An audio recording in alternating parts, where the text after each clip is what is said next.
Hello सबैजनालाई। आज चाहिँ म चाहिँ कुक गर्दैछु है। कुक भन्नाले त्यो खानासाना मासु यता सब्जी पकाएको त होइन। चाउमिन चाहिँ फ्राई गर्दैछु। कस्तो बनाउँछु हेर्दै जानु होला है त।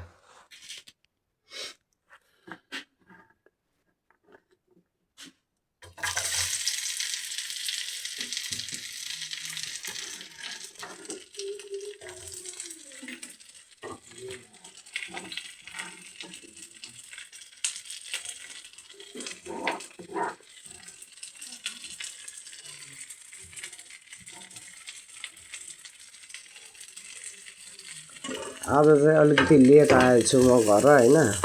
त्यही भएर यसो चाउमिन चाहिँ चिसो भइसकेको रहेछ। त्यही भएर यसो फ्राई गरेर खान लाग्यो। कस्तो हुन्छ फ्राई हेरेर यसो कमेन्ट गरिदिनु होला है।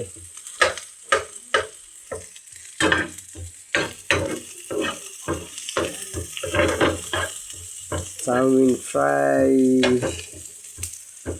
Can I help you? पर्दैन, सानो ग्यास गराउनु पर्यो। अब त्यसपछि मसलाहरू हाल्नु पर्यो। मसलाहरू हाल्नु पर्यो। त्यसपछि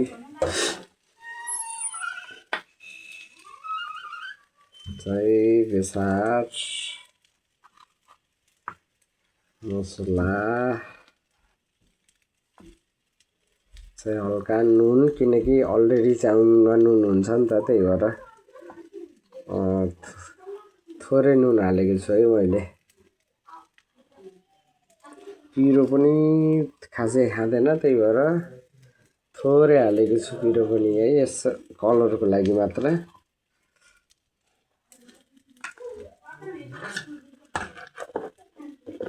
चाउमिन फ्राई गरेर कस्तो लाग्यो कमेन्ट गरिदिनु होला है।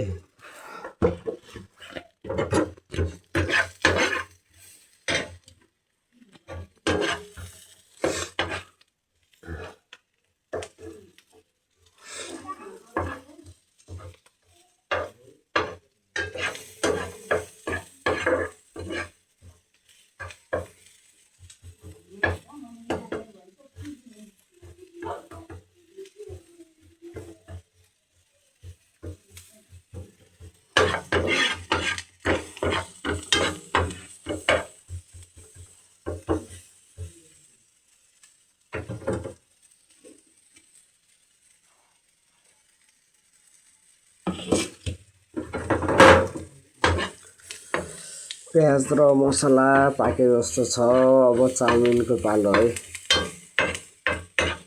क्याप्सिकम चाहिँ मलाई चाउमिनमा खासै मन पर्दैन, त्यही भएर नहालेको हो। प्याज मात्र हालेर यसो फ्राई गर्न लाग्यो है। यो चाउमिन अलरेडी बनिसकेको थिएन होइन त, के गरे मैले चाहिँ अलरेडी बनिसकेको थियो। मैले चाहिँ फ्राई मात्र गर्न लाग्यो है।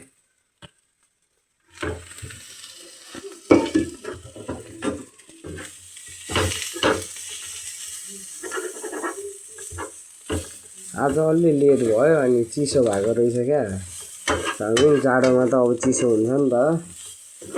त्यही भएर फ्राई चाउमिन फ्राई।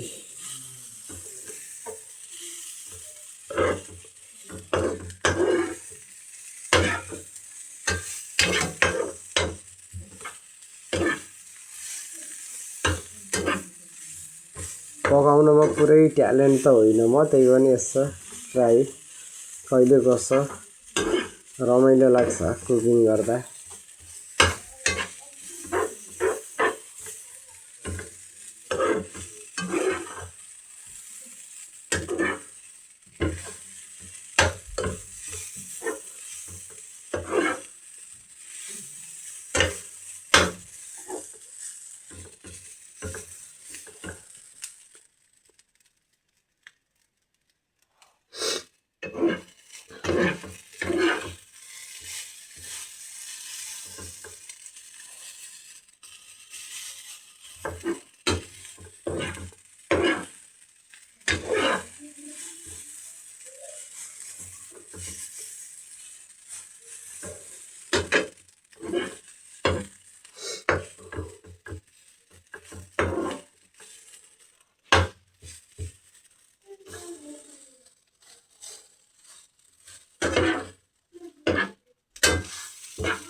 खासै धेरै त आउँदैन ल मैले चाहिँ जति आउँछ त्यति गराएँ ल अब चाहिँ ग्यास अफ गर्छु फ्राई हेर्नु है कस्तो छ यसो कमेन्ट गरिदिनु होला है त भिडियो सबैजनाले फुल वाच गरिदिनु होला okay guys thank you by by